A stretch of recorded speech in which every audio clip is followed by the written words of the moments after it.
Après avoir balayé d'un revers de la main l'hypothèse d'un reconfinement jugé peu soutenable économiquement parlant, les marchés prennent conscience avec les exemples israéliens, britanniques ou espagnols que ce scénario au nom de la sécurité sanitaire est de l'ordre du possible. Le CAC 40 poursuit son recul amorcé vendredi.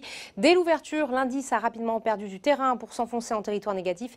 Il termine à moins 3,74% vers les 4792 points. Toutes les valeurs qui composent l'indice sont dans le rouge. Le secteur bancaire est particulièrement touché en cause de nouvelles révélations médiatiques sur les flux d'argent sale dans le secteur. Résultat, Crédit Agricole, BNP Paribas s'enfonce et perdent plus de 5 et 6%. Le titre de Société Générale accuse de son côté la plus forte baisse des valeurs bancaires, moins 7,66%. Le groupe est en effet plombé par la rumeur d'une possible vente de sa filiale de gestion d'actifs, Lyxor. Comme au plus fort de la crise, ce sont les compartiments de l'aéronautique, de l'automobile, du tourisme et du transport qui paient le plus fort tribut de cette nouvelle aversion au risque.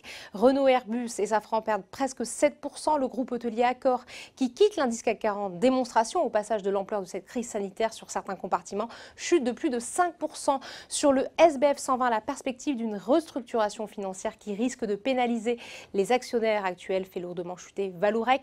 Les parapétrolières Technip FMC et CGG sont également emportées contre la tendance. Biomérieux affiche une progression de 1,72%.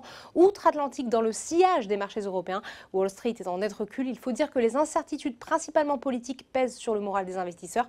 À la clôture parisienne, le Dow Jones s'enfonçait de plus de 3%. Voilà, c'est tout pour ce soir. N'oubliez pas, toute l'actualité économique et financière est sur Boursorama.